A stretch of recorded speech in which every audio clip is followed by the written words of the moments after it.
So here we are back out in the field at the spring head.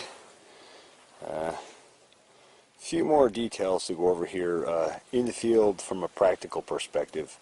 Just wanted to finish up on these details. So one, you want an intake suction strainer for your source water so you don't get debris in your pump.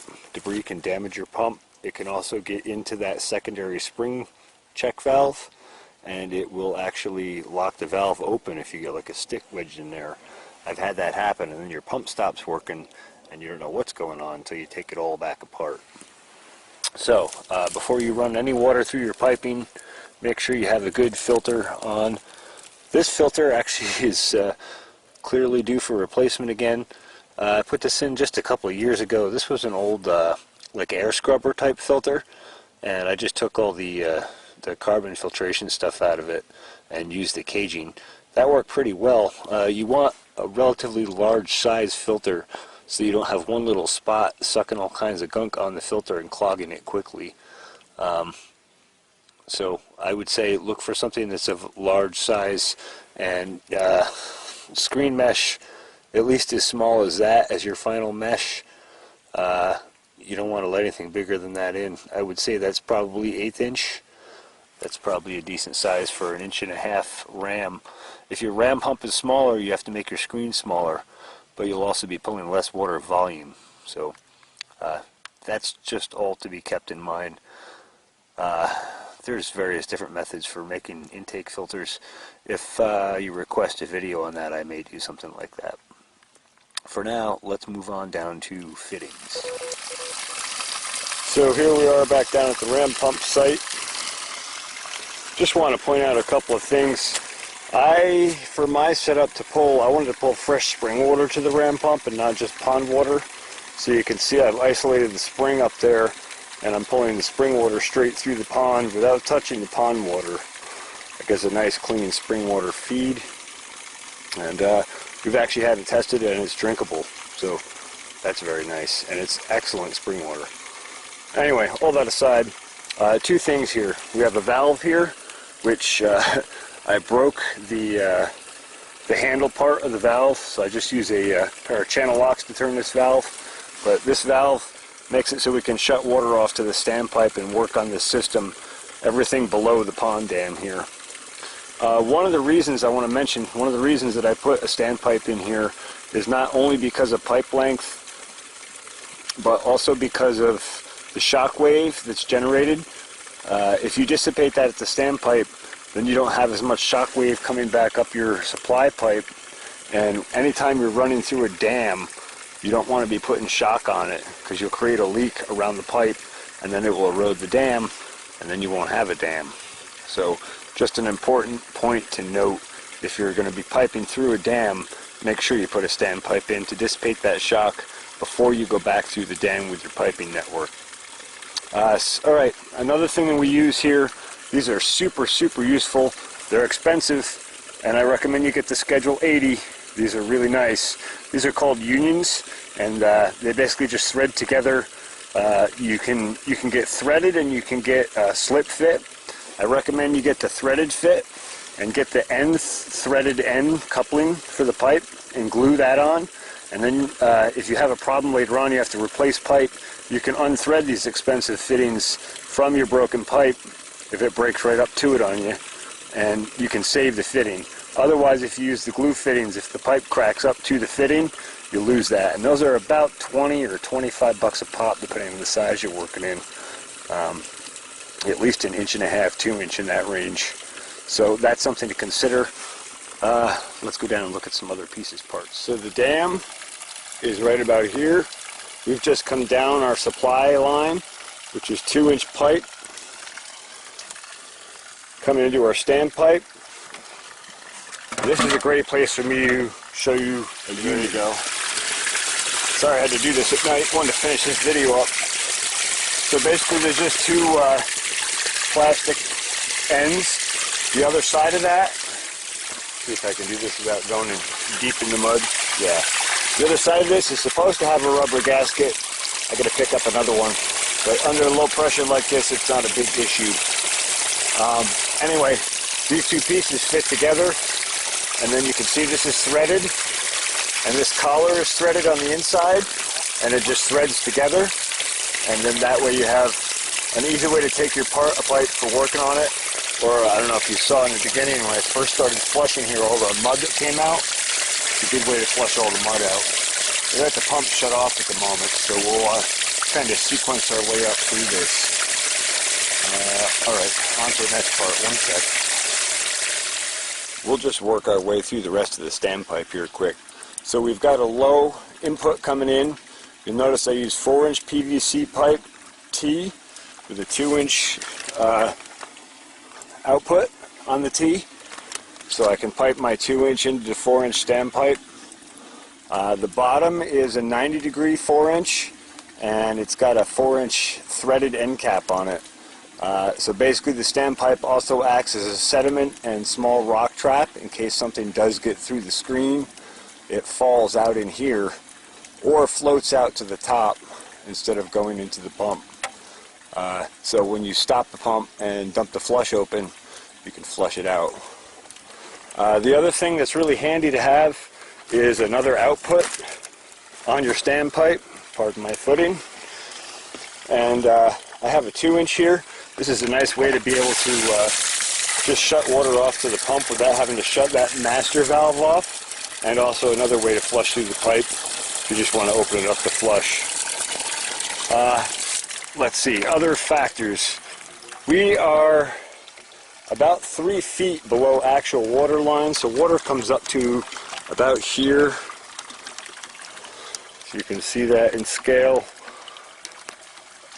Anyway, I would say you're coming out of your standpipe, you're going to want to set your drive pipe output to your ram pump lower than you think it is. So I would say go significantly below water level, but keep in mind that you do want to keep a relatively steady slope going out to the pump itself. So those are factors to consider. Try to stay lower, because when your water supply goes low, and this pipe won't fill up as much, and you want to make sure that you're still below where you pick up air bubbles, at least until you run out enough water supply to run the pump. So the standpipe is filling now with water. The ram pump is off and the valve is open at the moment. So what we'll do is we'll go through the startup sequence here quick. Real quickly I'll point out this whole bottom part of the standpipe is glued together. The top I did not glue on for a couple reasons. One, so you can take it off to work on it. And two, if you add a float gauge later like I did with a couple of bottles and a reflector post, now you have a way to know where your water level is at a glance on your standpipe. It also makes it so if something gets stuck in there, you can get at it to get it out. Lots of handy things about that. I'll just step back quick and let you see the gauge is low at the moment because the pump is open, it's just draining off water. We'll shut it off and you'll watch that gauge climb up in a sec. Okay, here we are. And I just want to point out that I used a, that's a little loose. I used a foot valve instead of a swing check valve. I highly recommend the foot valve because it's a guided valve, and you can add weights if you want to change the stroke cycle of the pump. You can tweak your pump efficiency, water volume delivery, and you can scale it back if you need to for low water supply to some degree. Other thing that I do, I take two PVC fittings, 2-inch, on the 1.5-inch brass pump that I have, and I slap them over, and that way we don't end up with, wow, somebody's wearing some perfume. Wow. Anyway, that way we don't end up with the water spitting off both sides on us. So I shut that off, and you can hear the bubbles gurgling up, I'm sure. And now you can see, if I zoom in on the standpipe, that reflector is sitting up out of there now, indicating the reservoir is filling up.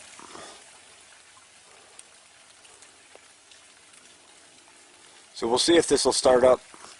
It's been open for a while, so it hasn't had a chance to accumulate a lot of water in the spring, but we've had good water this year, so hopefully it'll go.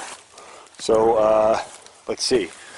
I'm going to close both the valves for startup, and that pressure you're hearing is pressure sitting on the valve from when the pump was running before probably. So let's just, alright, we've dumped off all the pressure.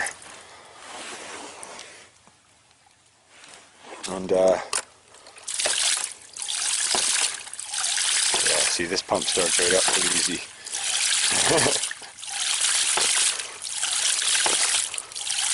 But it's well tuned. So there you go. We'll open the output valve. You can see all that pressure coming off from that. That's because the delivery line is frozen right now. It's one of the points it crosses under the soil. But that's it. That's all there is to it.